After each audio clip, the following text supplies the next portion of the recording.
Ya, Assalamualaikum warahmatullahi wabarakatuh. Selamat datang kembali di kelas Psikologi Industri. Ini minggu kedua. Di minggu kedua ini kita akan belajar tentang teori-teori motivasi. Tuh, kenapa sih orang termotivasi untuk bekerja? Nah, atau termotivasi untuk melakukan kegiatan sehari-hari. Atau kalau kalian mungkin apa sih yang bikin kalian termotivasi untuk kuliah, utamanya kuliah di TI, kayak gitu. Terus, oh iya, saya umumkan kembali bahwa sampai akhir semester nanti, insya Allah kelas psikologi industrinya akan digabung ya. Kelas 01 dan 02 setiap hari Rabu jam 8 pagi, kayak gitu. Biar nggak ada yang pertanyaan lagi yang sama ya. Mungkin bisa disampaikan ke teman-temannya yang lain yang belum bergabung. Oke, langsung kita mulai aja ya. Saya share screen.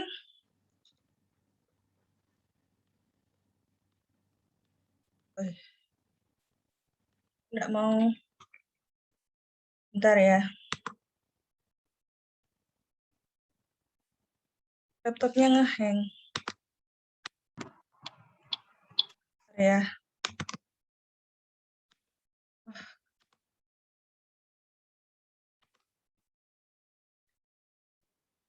Saya refresh PPT dulu.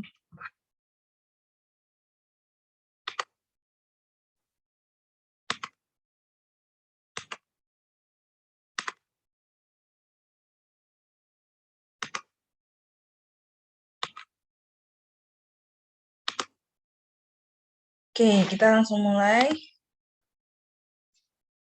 Apa sih motivasi itu? Motivasi adalah suatu variabel perantara yang digunakan untuk menerangkan faktor-faktor dalam diri individu yang dapat membangkitkan, mempertahankan, dan menyalurkan tingkah laku ke arah studi tujuan tertentu, ke arah suatu tujuan tertentu. Jadi, kayak misal kalian motivasi kuliah, yaitu variabel perantara yang dapat membangkitkan, mempertahankan, dan menyalurkan tingkah laku kalian agar mau berkuliah, kayak gitu. Nah, motivasi ini berhubungan dengan kekuatan atau dorongan yang berada dalam diri manusia. Jadi motivasi itu sifatnya berasal dari internal diri manusia, begitu. Dan motivasi ini tidak dapat terlihat dari luar. Yang bisa merasakan motivasi itu siapa? Kalian sendiri, kayak gitu. Motivasi dapat menggerakkan manusia untuk menampilkan suatu tingkah laku ke arah pencapaian suatu tujuan. Tingkah laku dapat dilandasi, suatu tingkah laku dapat dilandasi oleh berbagai macam motivasi. Jadi ketika kalian berkuliah, itu motivasinya mungkin nggak cuma satu, tapi ada banyak motivasi yang mendorong tingkah laku kalian untuk mencapai tujuan berkuliah. Kayak gitu. Mungkin kalian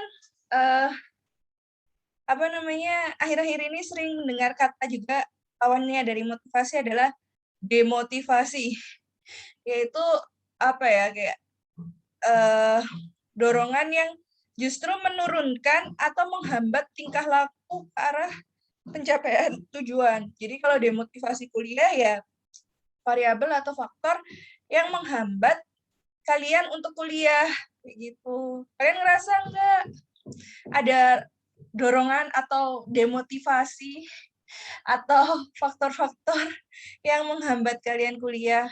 Itu lawan dari motivasi. Nah, tantangan kita mempelajari motivasi, ya motivasi nggak bisa dilihat oleh mata ya, dia kan kasat mata. Dan seringnya malah nggak disadari, kayak gitu. Nah, motivasi yang sama bisa jadi malah tampil dalam bentuk tingkah laku yang berbeda. Kayak gitu. Misal contohnya, ada dua anak nih, Budi sama Ani. Nah, misal ada anak nih, Budi sama Ani. Nah, Budi sama Ani ini punya faktor pendorong yang sama, yaitu lapar. Tapi bisa jadi Budi sama Ani menunjukkan tingkah laku yang berbeda. Contoh, Budi kalau lapar pergi ke warteg, Ani kalau lapar malah telepon temennya minta dianterin makanan, atau dia pesen via online, via GoFood. atau GrabFood. Kan itu tingkah lakunya berbeda ya. Padahal sama-sama lapar, ada faktor pendorong lapar dalam diri mereka. Tapi motivasi yang berbeda bisa jadi tampil dalam bentuk tingkah laku yang sama. Contohnya misal Budi sama Andi. Andi. Ya, Budi sama Andi. Nah, Budi sama Andi ini sama-sama pergi ke warteg. Tapi bisa jadi motivasinya berbeda. Budi motivasi pergi ke warteg itu karena dia lapar. Sedangkan Andi pergi ke warteg karena dia ingin nemenin Budi. Jadi dia pas nyampe warteg, nggak makan, dia cuma nemenin Budi makan. Kayak gitu. Kan bisa ya, sama-sama pergi ke warteg nih tingkah lakunya. Tapi alasan pergi ke wartegnya motivasinya bisa berbeda. Dan balik lagi, sebuah tingkah laku bisa dilandasi oleh beberapa motivasi sekaligus. Kayak gitu. Bisa jadi Andi juga makan di warteg. Nah, motivasi dia pergi ke warteg ternyata ada beberapa, lebih dari satu. Yaitu pertama, dia lapar. Kedua, dia ingin nemenin Budi makan.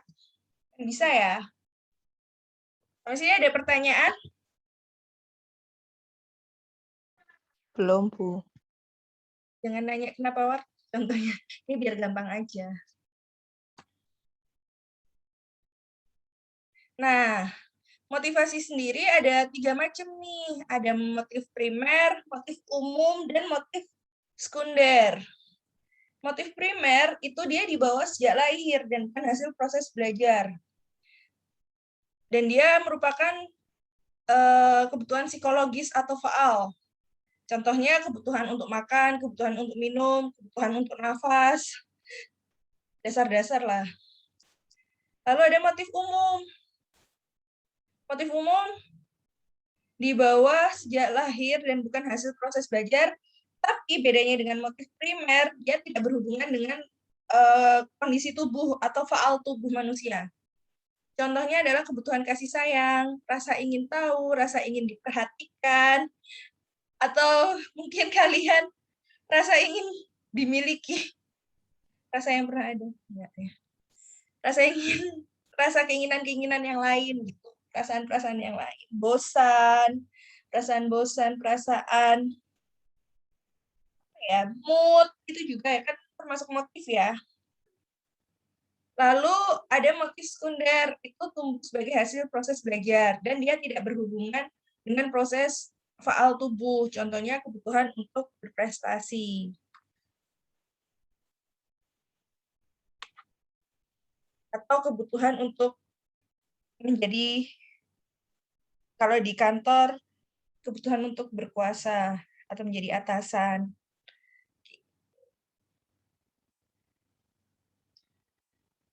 Lalu tingkah laku, kan tadi kita belajar motivasinya ya, yang mendorong sebuah tingkah laku. Nah, tingkah laku sendiri ada 3 macam juga tingkah laku akibat dari motivasi. Yang pertama ada tingkah laku pemuas, yaitu pola perilaku yang terjadi sebagai respon terhadap rangsangan dan mencapai kepuasan dari dorongan tertentu. Lalu ada tingkah laku perantara, tindakan yang dilakukan untuk mencapai suatu tujuan. Lalu ada tingkah laku pengganti, yaitu tindakan untuk mengganti tingkah laku yang bermasalah.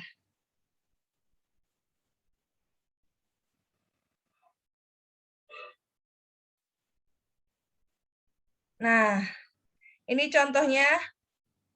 Jadi si cewek ini merasa dia nggak diperhatikan nih sama suaminya, kan dia dapat rangsangan kan. Dia dapat rangsangan, dia merasa nggak diperhatikan. Rangsangannya yaitu adalah perasaan tidak diperhatikan. Berarti kan itu apa? Motif umum ya. Dia ada rasa ingin diperhatikan dari suaminya. Maka dia muncul tingkah laku pemuas. Tingkah laku pemuas itu apa? Dia pingin suaminya itu kasih perhatian ke dia dengan cara dia pakai parfum. Nah, ceritanya suaminya ini sukanya IT, suka bekerja dan kerja itu di bidang IT, selalu menghadapi komputer kan. Makanya dia bilang, saya butuh parfum yang baunya kayak komputer. Jadi biar suaminya itu get attention, memberikan atensi ke dia. Contoh dari tingkah laku motif, khususnya tingkah laku pemuas. Nah, ini model dasar proses motivasi. Berantakan. Jadi, adanya ketidakseimbangan dalam internal diri kita, baik secara faal tubuh maupun tadi yang tidak berhubungan dengan faal tubuh, kayak rasa-rasa tertentu, needs, desires, expectation. Ibu ini ada dorongan dari dalam diri kita yang akan menunjukkan perilaku atau behavior, di mana perilaku ini akan mencapai tujuan tertentu, goals tertentu. Nah, goals tertentu ini akan mengurangi ketidakseimbangan dalam diri kita karena adanya kepuasan atau pemenuhan kebutuhan kayak gitu. Habis ini ada pertanyaan? Saya pakai ini ya, bentar. Jadi semua kan dimulai dari sini, ada ketidakseimbangan dalam diri yang menjadi motivasi, menjadi motif munculnya sebuah tingkah laku, perilaku untuk mencapai tujuan tertentu. Ketika tujuan ini sudah tercapai, akan ada reduksi dari ketidakseimbangan tadi. Contohnya, adanya ketidakseimbangan itu adalah rasa lapar, sehingga memunculkan tingkah laku yaitu pergi ke warteg buat makan. Lalu tercapai tujuannya, kenyanglah dia, sehingga muncul kepuasan dan pemenuhan kebutuhan makan, sehingga akan lebih seimbang dalam diri. Kalian nyadar nggak bahwa sebenarnya diri kalian tuh tidak seimbang? Mungkin ada yang mau bercerita sedikit contoh ketidakseimbangan dalam diri kalian via chat atau open mic? Contoh-contoh ketidakseimbangan dalam diri, entah yang berhubungan dengan faal tubuh, atau yang rasa-rasa tadi, yang memunculkan sebuah tingkah laku dalam diri kalian. Mungkin ada yang mau bercerita? Jadi kalian bisa dapat sendiri contoh nyata dalam diri kalian.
Ada yang mau bercerita?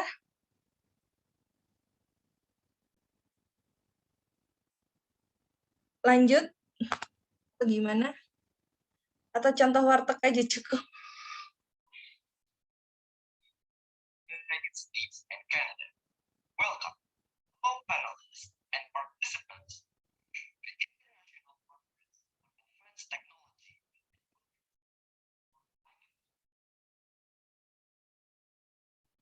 Oke, ini model hemostatisnya. Jadi adanya jadi pengembangan dari model dasar. Jadi adanya ketidakseimbangan tadi memunculkan sebuah dorongan internal. Dorongan internal ini adalah motivasi. Nah, motivasi ini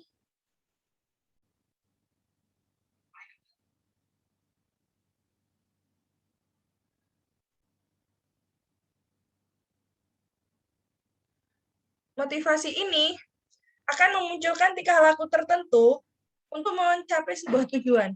Ketika tujuan itu sudah tercapai, maka dia akan mencapai keseimbangan lagi hingga di suatu dan berjalan ya hidupnya hingga di suatu titik dia akan dia tidak akan sampai di suatu titik dia akan mencapai ketidakseimbangan lagi, lalu memunculkan dorongan baru, motivasi baru, tingkah laku baru, tujuan baru, dan seterusnya. Dia prosesnya adalah mutar, berputar, cyclic. Nah, ini pasti sering kalian alami ya. Frustasi, stres. Ya nggak sih? Apa sih frustasi itu?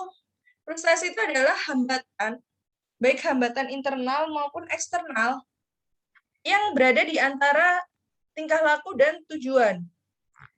Jadi kalian ada rasa lapar nih. Kalian memunculkan tingkah laku yaitu pergi ke warteg. Ternyata ada hambatan. Dompet kalian kosong.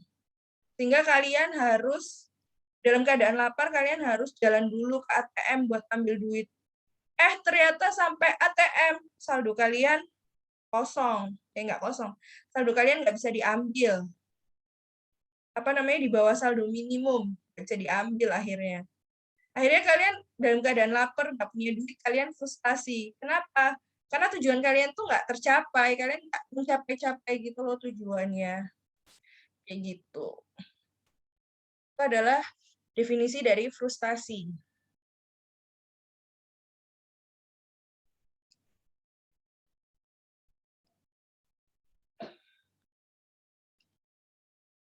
Nah, ini teori motivasi, ada teori isi, ada teori proses.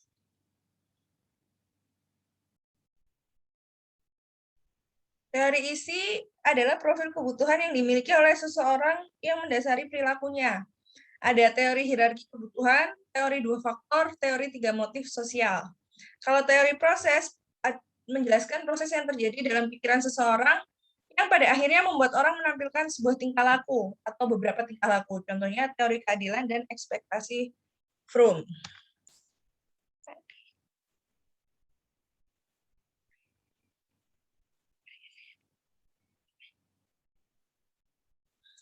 Nah, ini teori hierarki kebutuhan yang dikemukakan oleh Maslow. Kebutuhan manusia itu dimulai dari yang paling bawah.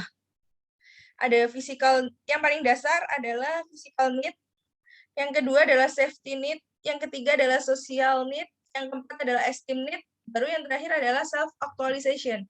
Di mana kalau kita implementasikan teori ini dalam dunia kerja, physical need itu digambarkan oleh gaji, base salary, kondisi lingkungan kerja. Kalau safety need, itu safe working condition, job security.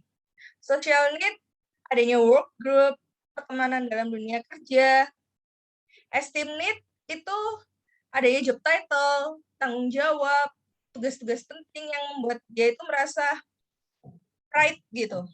Nah, yang terakhir self-actualization adalah digambarkan dalam bentuk challenging job, tugas-tugas yang kreatif, achievement dalam kerja.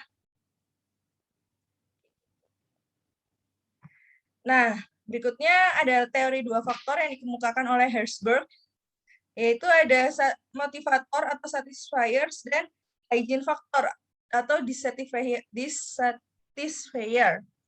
Nah, satisfier ini adalah faktor yang berhubungan dengan isi pekerjaan, job content, atau langsung berkaitan dengan pekerjaan itu sendiri. Contohnya, prestasi, pengakuan, tanggung jawab, tantangan kerja, peningkatan keterlibatan, kesempatan berkembang. Sedangkan dissatisfier adalah faktor yang berhubungan dengan konteks pekerjaan atau yang tidak berkaitan dengan pekerjaan itu sendiri. Contohnya, gaji, rasa aman, kondisi lingkungan kerja, status kepegawaian, hubungan dengan pengawas, dengan atasan, bawahan, kebijakan perusahaan, hubungan dengan rekan kerja, dan lain sebagainya. Nah, apa sih hubungan antara dua teori tadi, baik teori Maslow maupun Herzberg? Kan kalau Maslow itu ada tingkatannya nih, ada tangganya kan, dari physical need hingga self-actualization need. Di mana di tingkat esteem need ini, di mana ketika physical need sampai esteem need ini, yang dibutuhkan adalah faktor lingkungan. Ini, gaji, rasa aman, status, kepegawaian, dan lain sebagainya.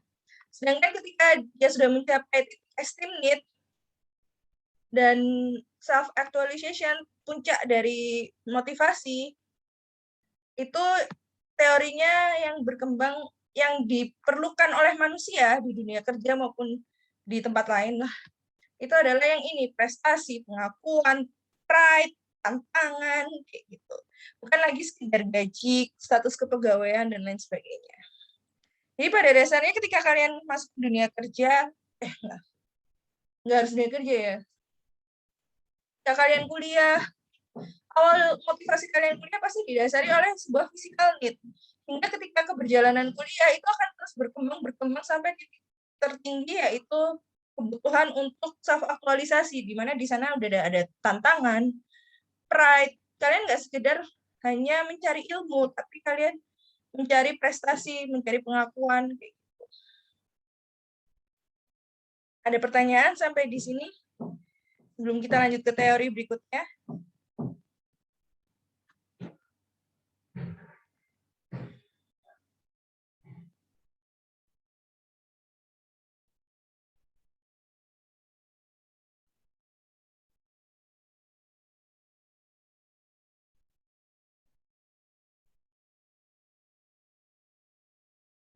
Ketidakseimbangan tadi contohnya apakah bisa kayak ketidakseimbangan antara fokus ke jalan yang sudah dipilih atau keraguan dalam diri?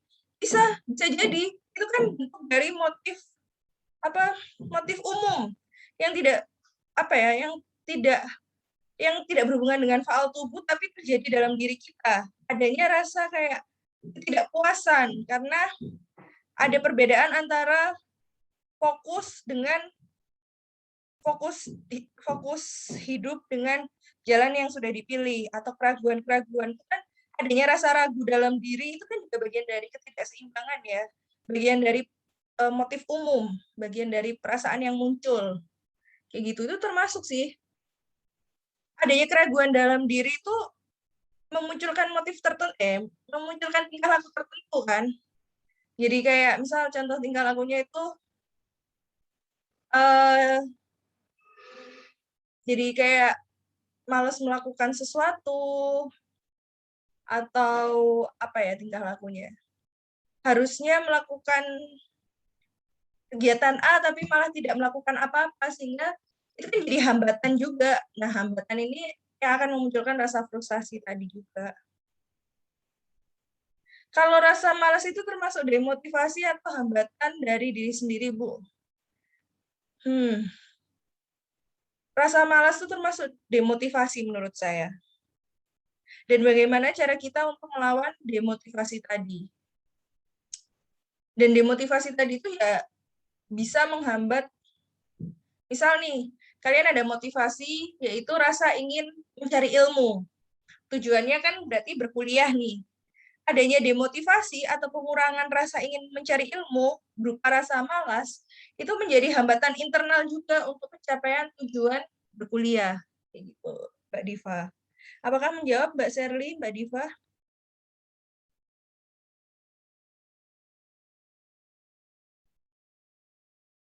Ya, betul, jadi berhubungan.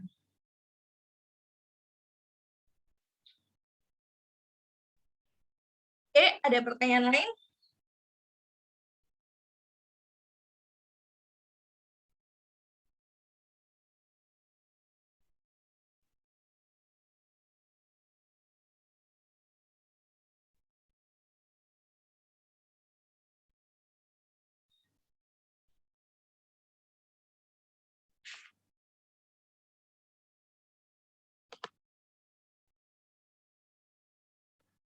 Bentar.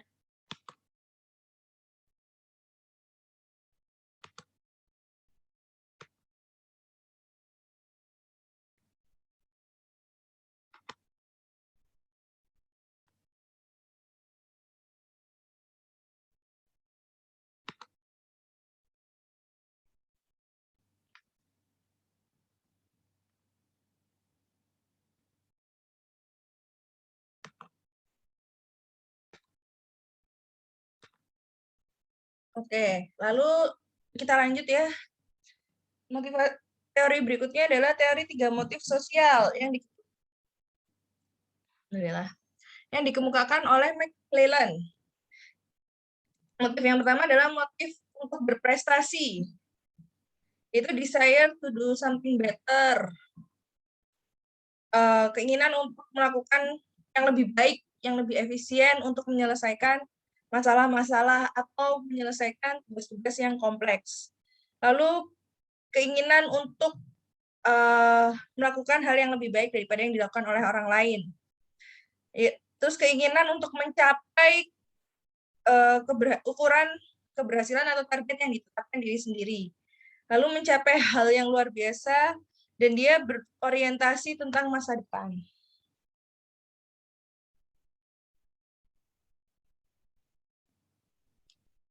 Lalu perilaku motif berprestasi, yaitu mengambil tanggung jawab pribadi, mencari feedback, memilih resiko yang moderat, ada unsur tantangan, tapi kalau yang motif ini motif untuk berprestasi, dan ini adalah perilakunya yang mendukung motif berprestasi. Lalu melakukan sesuatu dengan cara baru. Yang kedua adalah motif untuk bersahabat. Motif untuk bersahabat itu rasa keinginan untuk hubungan sosial ya, memaintain hubungan sosial dengan teman, dengan rekan kerja, dengan rekan-rekan kuliah, dan hubungannya itu yang hangat gitu loh, warm. Lalu dia itu perasaan yang dia rasakan adalah apakah dia disukai atau diterima oleh orang lain atau kelompok lain, dan rasa ingin punya teman sebanyak-banyaknya, menjalin persahabatan. Lalu rasa cemas terhadap putusnya hubungan pribadi yang baik, dan perhatian terhadap kejadian yang mengandung kehangatan sosial.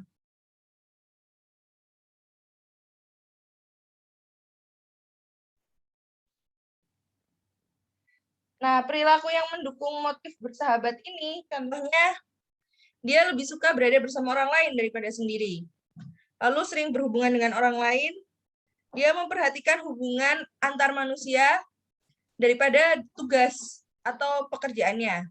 Lalu melakukan pekerjaan secara lebih efektif apabila kerjasama dengan orang lain dengan suasana yang kooperatif. Dia lebih suka kerja bareng daripada kerja sendiri. Lalu yang terakhir adalah motif untuk berkuasa, yaitu keinginan untuk mengontrol orang lain, menginfluence agar orang lain itu mengikuti perilaku mereka, dan dia ingin mengambil tanggung jawab untuk orang lain. Jadi dia melakukan perbuatan yang dapat menunjukkan pengaruh atau kekuasaan di atas orang lain, lalu melakukan sesuatu yang mengakibatkan timbulnya perasaan sangat positif atau negatif, banyak menaruh perhatian terhadap nama baik atau kedudukan, bawahan menjadi inovatif, tantangan, dan perencanaan. Ini perilaku yang mendukung ya. Dia akan sangat aktif dalam menentukan arah kegiatan organisasi, arah tujuan. Lalu dia akan sangat peka terhadap struktur pengaruh antar pribadi dalam kelompok. Dia menyukai hal yang menunjukkan status atau prestige, dan berusaha untuk menolong orang lain walaupun tidak diminta.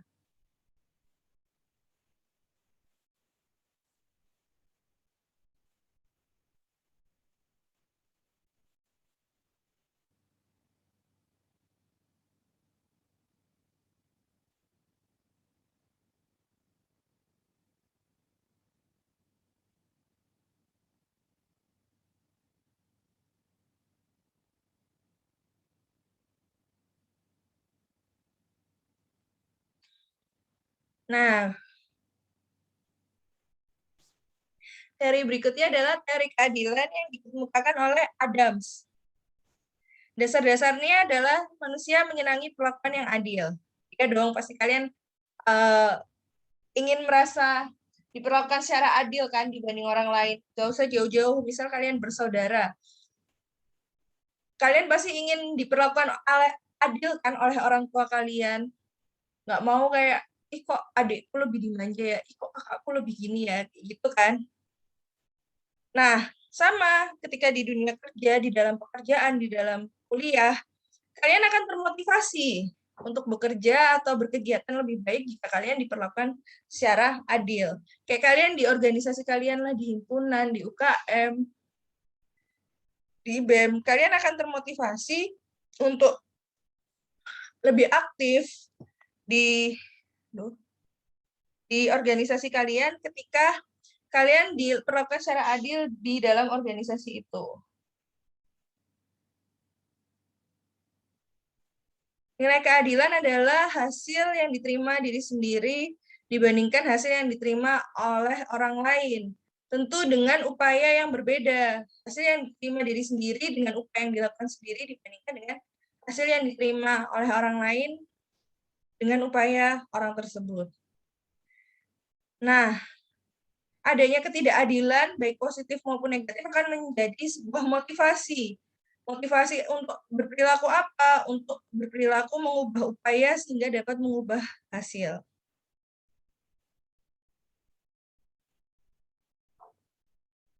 Ini situasi yang seimbang atau adil ya. Jadi ketika ketika dia bekerja, dia mendapat gaji $2 per jam. Ketika dia bekerja 1 jam ya dia dapat $2. Ketika dia bekerja 2 jam ya dia dapat $4. Ketika dia bekerja 3 jam ya dia dapat $6 dan berikutnya.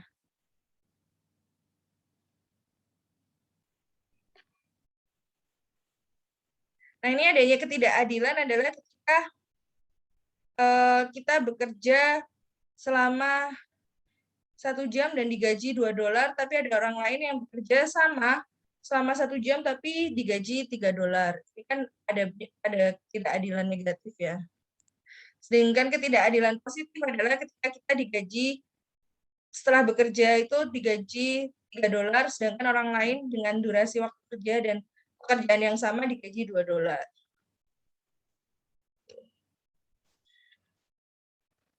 Nah, ini teori berikutnya ini berkaitan dengan teori proses. Kalau tadi kan teori isi, ini teori proses.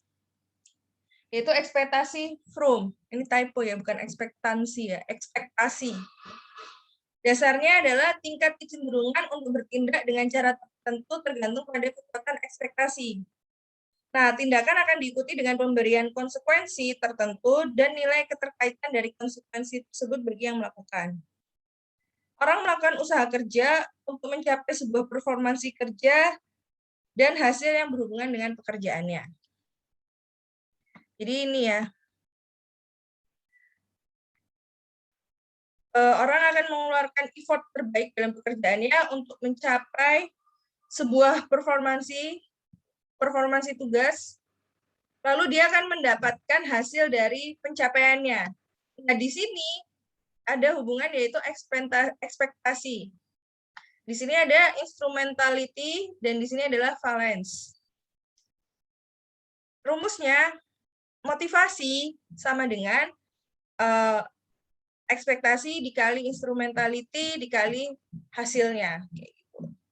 Jadi semakin besar ekspektasi, motivasi, semakin besar ekspektasi, semakin besar rasa ingin mencapai sebuah performansi tertentu, maka motivasinya akan makin tinggi. Lalu semakin tinggi instrumennya, hasil yang didapat, baik instrumentality maupun valence, akan meningkatkan motivasi juga. Jadi contohnya misal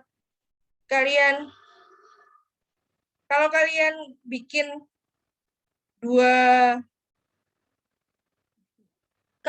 satu meja sama 2 meja kan nanti pendapatannya beda. Makin tinggi pendapatannya, makin kalian pingin bekerja sebaik-baiknya, mencapai performance terbaik, motivasinya akan naik gitu intinya.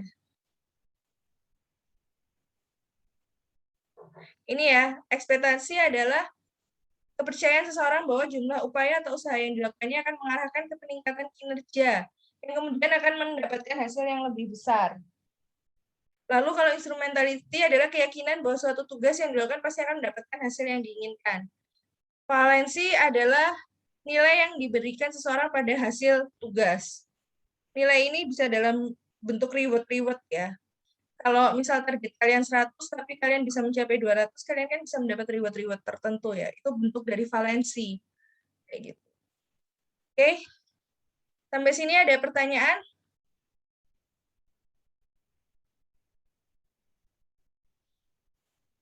Bu izin bertanya, Bu, berarti kalau sifat egois atau menang sendiri itu termasuk motif berkuasa yang negatif ya, Bu? Rasa egois, rasa ingin, ya bisa jadi itu bagian dari demotivasi.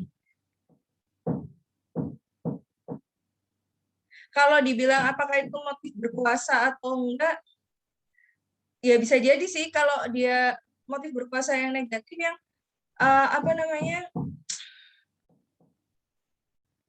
memberikan, nah ini, memberikan pengaruh yang negatif, melakukan sesuatu yang mengakibatkan timbulnya perasaan sangat negatif kan, bisa jadi itu bagian dari motif berkuasa. Motif sosial itu berhubungan nggak Bu sama tipe kepribadian manusia seperti alfa yang memiliki kepercayaan diri yang tinggi, kemampuan untuk membujuk, mendorong, serta mengarahkan perhatian yang lain seperti beta, gamma. Aduh. Kalau tipe kepribadian sama motivasi, mungkin saya belum pernah baca sih teorinya, tapi bisa jadi berhubungan sih. Kalau tipe kepribadian itu kan, karena tipe kepribadian itu kan bawaan dari lahir ya, bisa dibilang, kalau saya bilang salah satunya bawaan dari lahir. Kenapa? Karena sangat susah ya merubah kepribadian seseorang.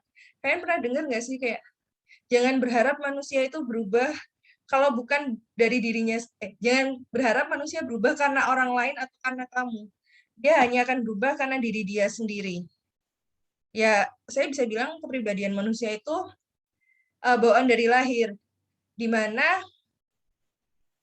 bawaan dari lahir yang sifatnya tidak berhubungan dengan faal tubuh itu juga termasuk bagian dari motivasi, bagian dari motif umum kan. Kalau berhubungan dengan faal tubuh kayak rasa lapar, rasa ingin bernafas dan lain kan motif primer. Nah, itu bagian ya menurut saya berhubungan pasti tipe kepribadian dengan motivasi kayak gitu. Mungkin tipe kepribadian, kalau tipe kepribadian kayak alfa beta gamma sebenarnya saya belum baca ya teorinya, tapi mungkin bisa jadi berhubungan dengan motif sosial, motif berkuasa, motif ingin bersahabat dan lain sebagainya. Kepribadian didorong juga karena faktor lingkungan. Ya, tapi menurut saya sangat kecil ya. Karena balik lagi Mbak, sangat susah kita sangat susah kita mengubah kepribadian seseorang kalau bukan diri dia sendiri. Misal nih, Budi, saya punya teman namanya Budi. Saya kan berarti lingkungan kan buat Budi. Tapi saya adalah salah satu faktor lingkungan buat Budi. Tapi seberapa besar sih pengaruh saya terhadap perubahan karakter Budi? Rasanya Budi akan berubah kalau dari dalam diri dia sendiri, ada keinginan gitu dari dalam dia sendiri. Bagaimana jika ada sifat playing victim dalam suatu relationship? Oh my God. Playing victim ya. Aduh, jadi kayak inget kasus-kasus selebgram playing victim.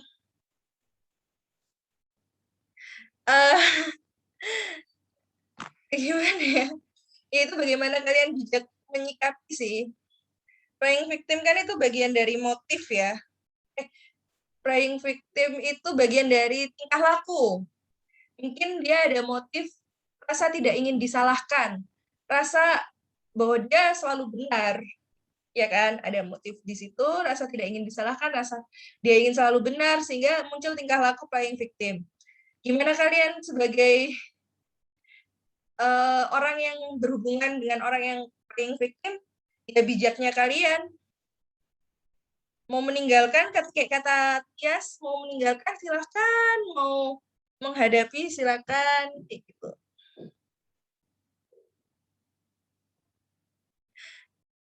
Gitu, Mas Haidar. Menurut saya balik ke mindset diri sendiri masing-masing. Iya, karena balik lagi ya, kepribadian tadi itu nggak bisa dirubah oleh lingkungan begitu saja.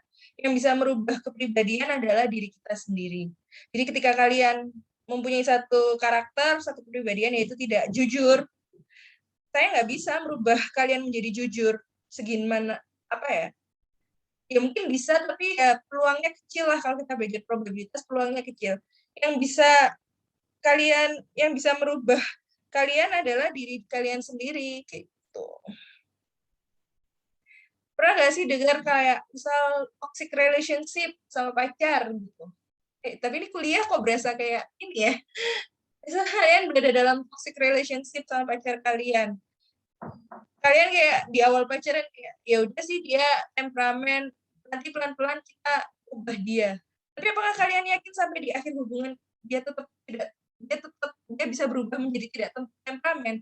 Oh, saya rasa dalam kasus-kasus toxic relationship yang saya lihat, ya kalau memang dasarnya temperamen ya tetap temperamen kayak gitu.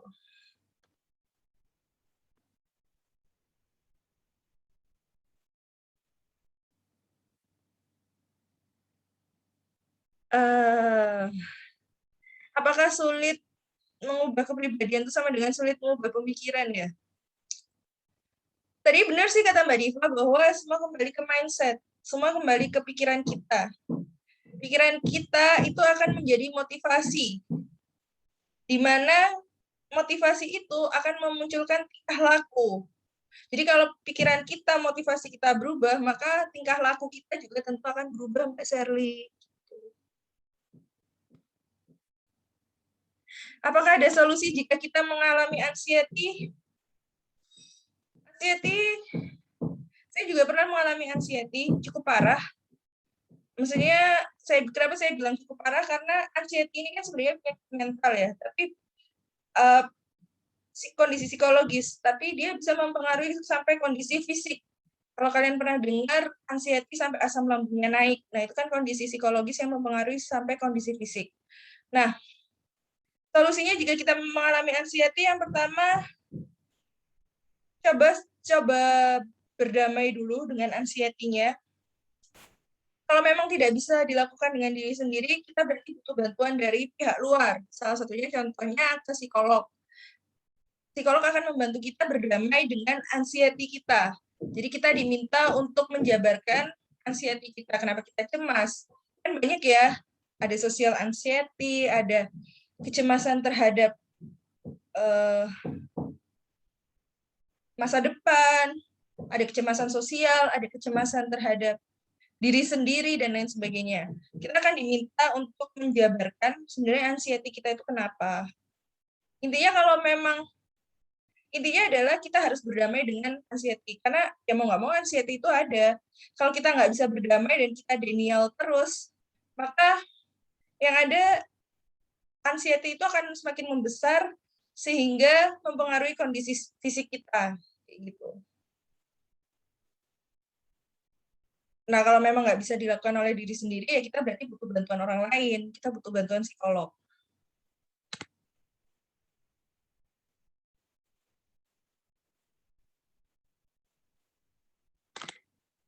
Bukan tetap positive thinking ya, lebih ya positive thinking tetap, tapi kita harus lebih ke berdamai dengan anxiety-nya. Kita harus bisa menjabarkan anxiety kita itu kenapa, dan kita bisa berdamai dengan anxiety itu.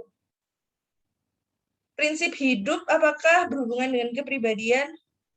Iya, prinsip hidup bisa jadi sebagai salah satu motivasi yang memunculkan tingkah laku atau memunculkan kepribadian. Kepribadian juga bisa memunculkan tingkah laku. Berhubungan sih, pasti.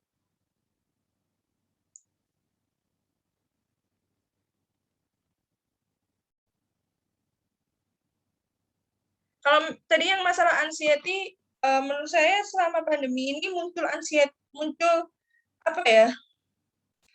Ternyata mental health itu sangat penting. Dan ternyata banyak orang yang bermasalah mentalnya.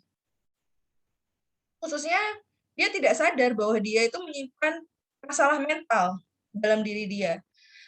Sehingga waktu pandemi itu langsung tertrigger anxiety-nya. Nah, banyak orang juga yang bisa berdamai dengan anxiety-nya tanpa bantuan orang lain. Mungkin dia ikut yoga, meditasi, dan lain sebagainya. Tapi ada juga yang dia nggak bisa berdamai dengan anxiety-nya dengan diri sendiri, tapi dia butuh orang lain, butuh psikolog. Nah, sekarang tinggal kalian, kalau kalian merasakan anxiety, kalian coba berdamai dengan diri sendiri, dengan anxiety-nya, tapi kalau memang kalian nggak bisa, ya kalian harus menyadari bahwa kalian butuh orang lain untuk membantu kalian berdamai dengan anxiety kalian. Saya mengakui saya butuh orang lain untuk berdamai dengan anxiety saya datang ke psikolog, saya melakukan terapi, dan lain sebagainya. Lebih baik berdamai dengan diri sendiri. Berdamai dengan anxiety itu termasuk berdamai dengan diri sendiri. Self healing itu benar-benar ada, apakah itu hanya menjadi tingkah laku motif? Self healing. Bentuk self healingnya apa dulu nih?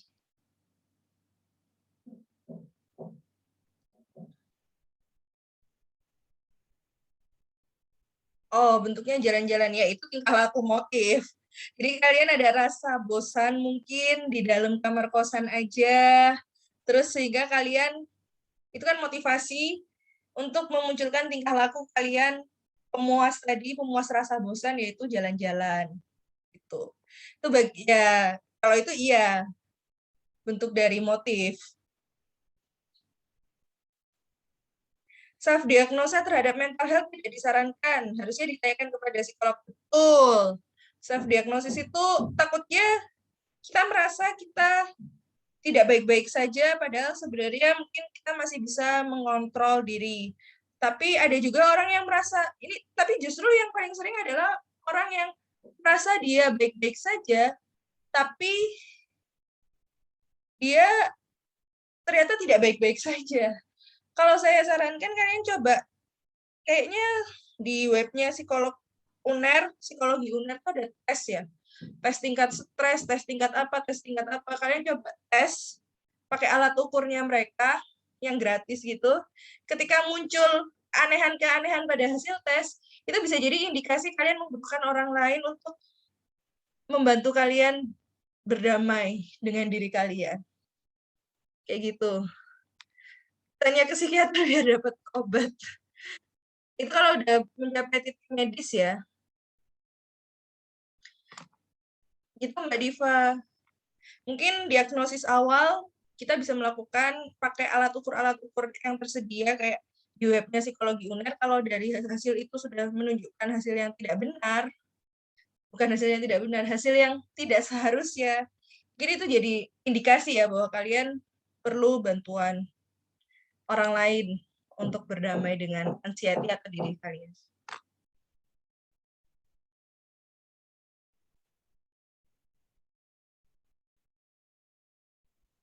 Motivasi kerja masing-masing orang beda-beda. Kadang motivasi kerja itu munculnya di saat waktu-waktu malam seperti ngerjain tugas.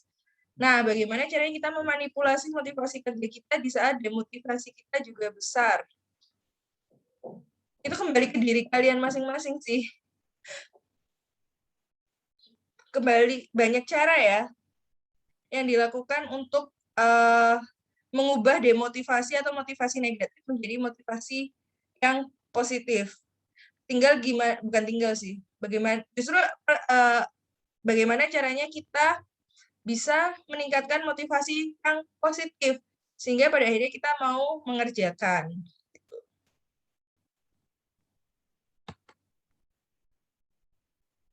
Ya, salah satunya mencari support system yang bagus. Kita bisa memanipulasi dari kondisi lingkungan.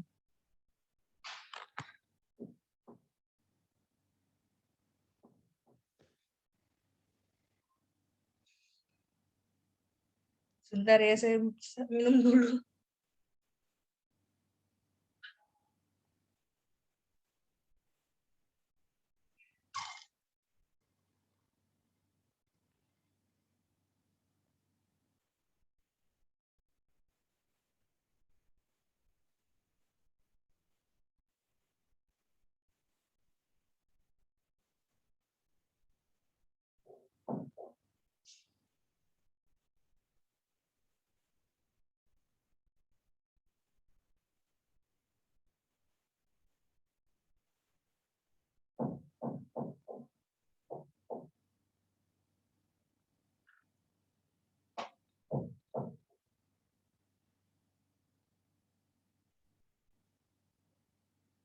eh,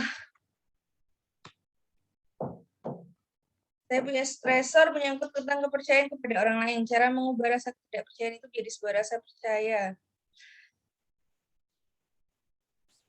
Ini perlu dijabarkan sih. Ini perlu dijabarkan, Mbak Septa.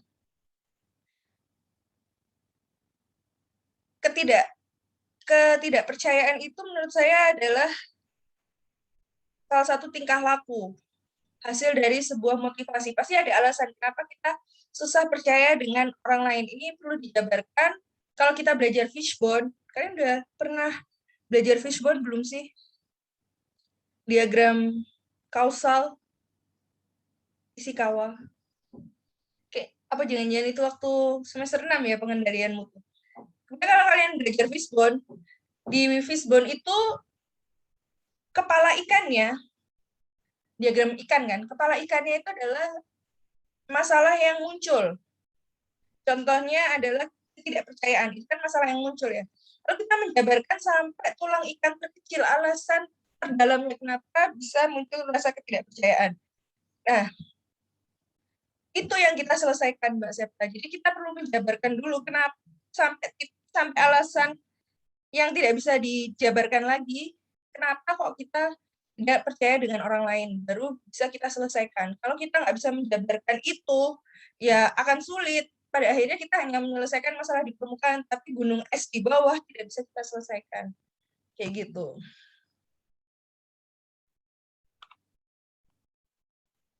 Walaupun ada support system yang bagus, dikasih semangat pun kalau saya ngantuk ya saya tetap tidak semangat dan tetap tidur. Bagaimana mengatasinya? Itu bagian dari demotivasi ya.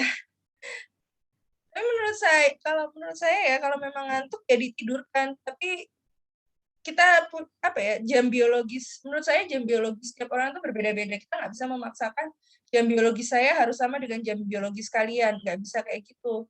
Ya gimana caranya kita bisa tetap produktif pada jam biologis kita. Kalau memang jam biologisnya ngantuk ya tidur. Kalaupun dipaksakan, pada akhirnya tetap tidak akan mencapai hasil yang terbaik menurut saya. Dan pada akhirnya, tapi ngantuk itu jangan dipertahankan terus-terusan ya tidur. Misal tidur 1-2 jam cukup. Setelah itu bangun, seger, mandi, kita kembali produktif. Oke.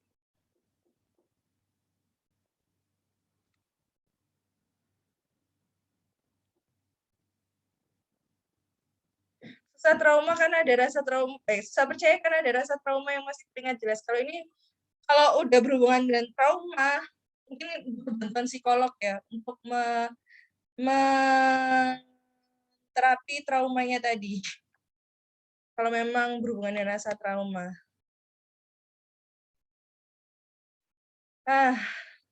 Bagaimana cara mengurangi rasa under pressure yang acak-acakan?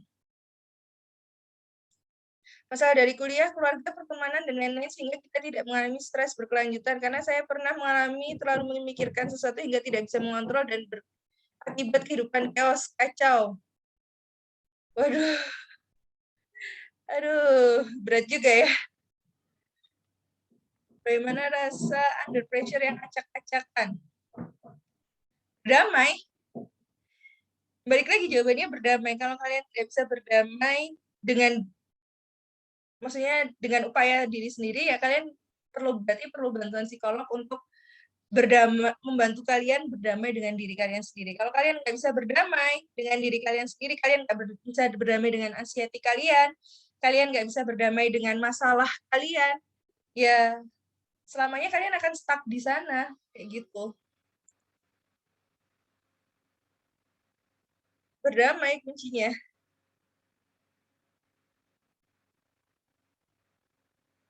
Bagaimana kita memanajemen stressor kita? Berdamai. Berdamai, semua kuncinya berdamai. Karena kita harus menerima bahwa kita punya masalah, kita harus menerima bahwa kita punya anxiety, kita harus menerima kekurangan diri kita sendiri, kita harus menerima kelebihan diri kita. Kalau kelebihan ya mudah diterima kan. Kalau kita nggak bisa menerima itu, ya udah. Agar kita termotivasi saat dimarahi atasan, bukan jadi demotivasi. Gimana, Bu? Kita lihat dulu, kita cari hikmahnya, kita cari alasannya kenapa atasan itu memarahi kita. Misal atasan memarahi kita karena kita kerjanya lelet. Nah, berarti itu suatu teguran kan sebenarnya. Kita menganggap itu sebuah kritik, kita menganggap itu sebuah teguran bahwa oh kita kerjanya lelet, kita nggak boleh, berarti di lain waktu kita nggak boleh kerja lelet kayak gitu. Jadi mindsetnya dirubah bahwa dimarahin itu adalah sebuah kritik untuk memperbaiki diri. Jangan dimarahin, mindsetnya ya aing aku dimarahin, berarti aku nggak bisa kerja. Jadi akhirnya kan demotivasi. Jadi mindsetnya adalah dimarahin sama dengan kritik untuk berubah.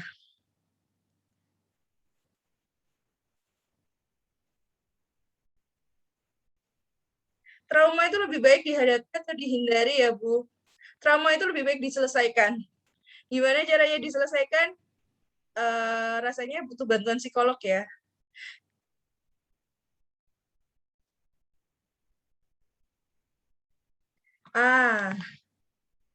Ini nih lagi ini pertanyaan menarik nih dari Mbak Teresa.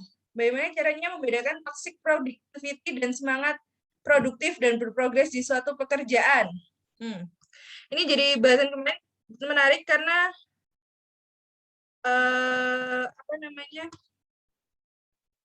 saya ini ya. Ini materinya udah habis belum ya? Tinggal dikit tapi nggak apa-apa lah. Sebenarnya materi sisanya bisa kalian baca sendiri. Tapi saya ada video.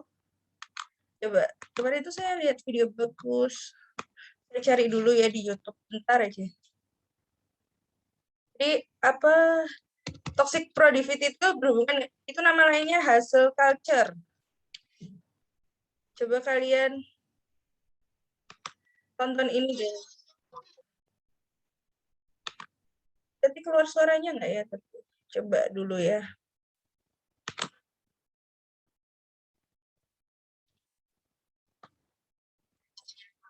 Keluar suaranya nggak?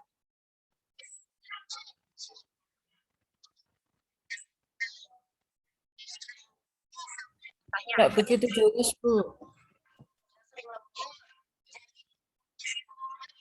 Atau dibaca aja teksnya, kan ada ininya ya.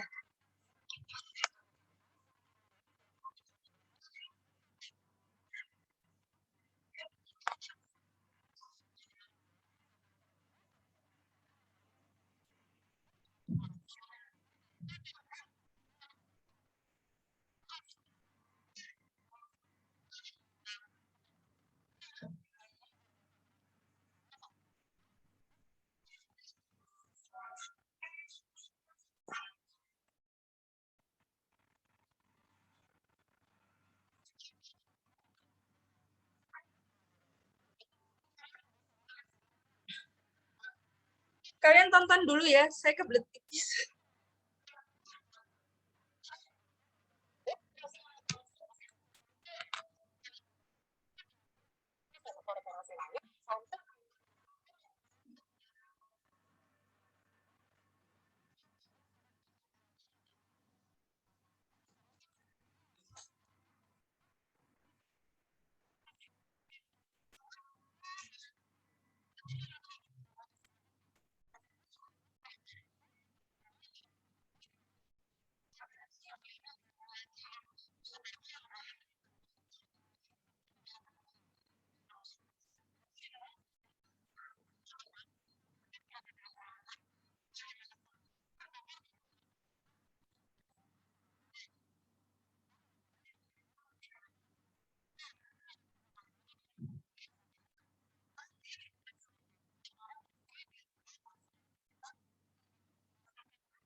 Oke. Dari video tadi, apa yang bisa diambil? Bahwa cara membedakan mana toxic productivity dan semangat produktif dan berprogres di suatu pekerjaan itu ada di awal-awal yang kita diminta untuk menjawab. Apakah kita tetap bekerja saat weekend? Ini kalau di dunia kerja ya. Apakah kita pernah ambil cuti?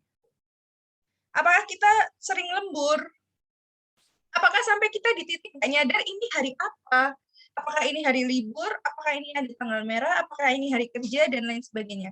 Kalau kita sudah ada di titik-titik tersebut, maka bisa dibilang bahwa kita sedang mengalami toxic productivity.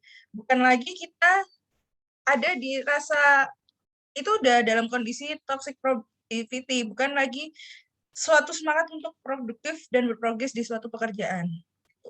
Ketika kita udah di titik-titik kejenuhan yang mungkin bisa jadi akan berpengaruh pada kondisi fisik kita, Mbak Tere, itu bisa jadi kita sedang berada dalam kondisi toxic productivity. Apakah menjawab?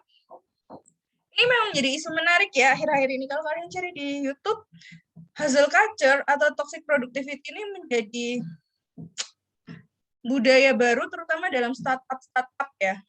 Tapi rasa-rasa nggak hanya di startup, di perusahaan besar pun juga ada hustling tadi.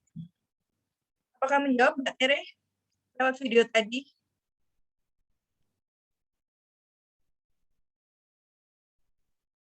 Dan semoga video tadi juga bisa membuka mata kalian ya, bahwa tidak selamanya hal yang terlihat baik itu merupakan motivasi dan tidak selamanya hal yang terlihat buruk itu merupakan demotivasi. Gitu.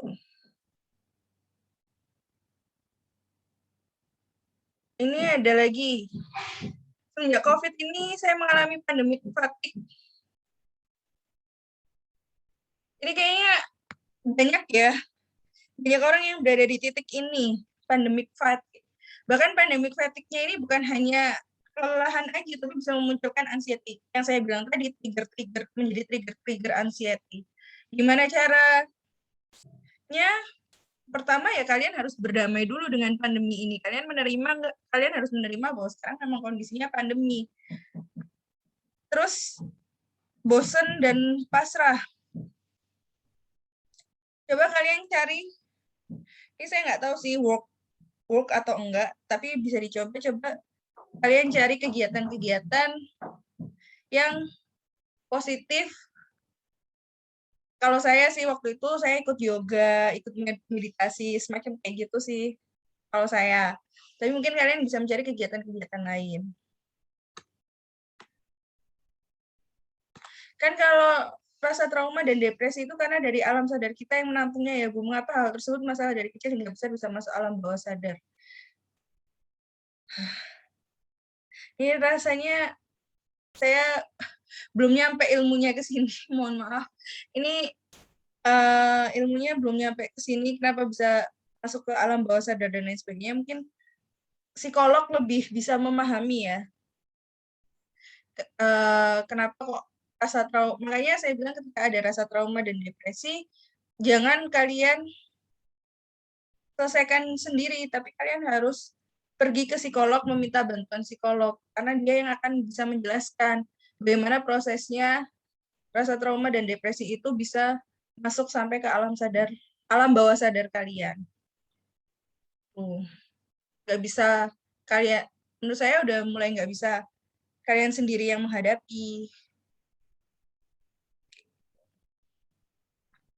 Kita kembali ke PPT, tinggal dikit sih PPT-nya.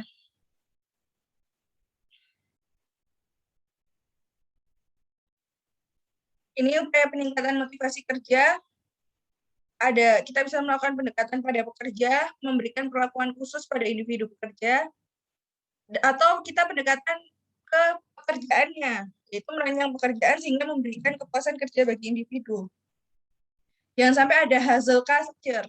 Hustle culture itu kan adalah pendekatan pada pekerja maupun pada pekerjaan yang berlebihan ke arah negatif ya. Kayak gitu.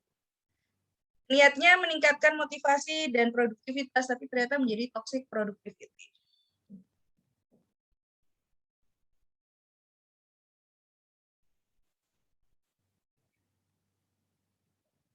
Nah, ini pendekatan pada pekerja, ada pendekatan tradisional, ada pendekatan hubungan antara manusia, ada tawar-menawar secara implisit, mulai dari perjanjian dan lain sebagainya, ada penciptaan kompetisi, menciptakan situasi persaingan sehat untuk meningkatkan motivasi, dan motivasi-motivasi internal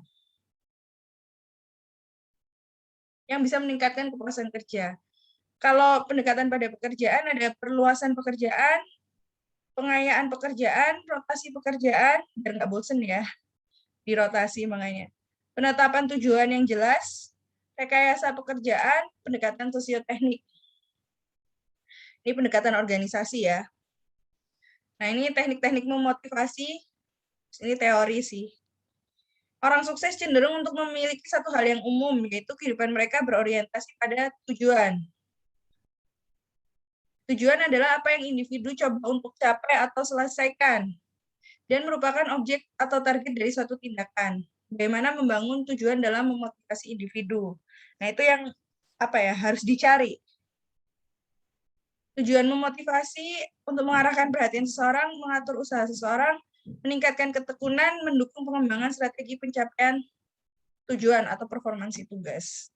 Kalau dalam dunia pekerjaan kan performansi kan tujuannya. Oke, ada pertanyaan lagi?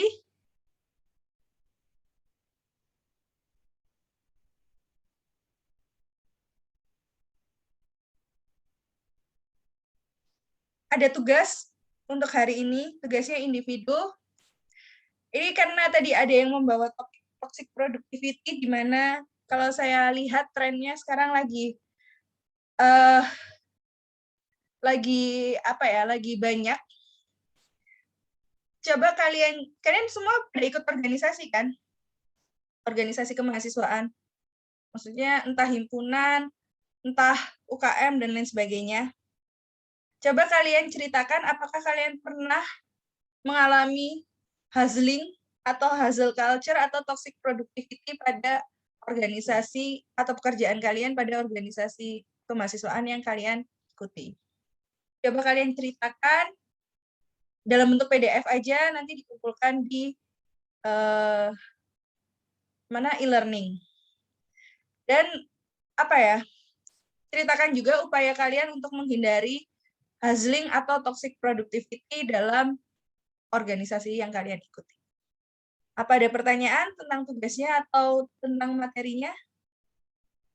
Menarik ya, karena toxic productivity ini sangat berhubungan sekali dengan motivasi. Tidak ada minimal berapa halaman, kalian ceritakan aja semua yang perlu kalian ceritakan. Tidak ada minimal maksimal. Kalian ceritakan hasilnya gimana dan bagaimana kalian mengatasi hasilnya. Ada pertanyaan lagi?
Oke, kalau nggak ada pertanyaan, kita akhiri pertemuan hari ini.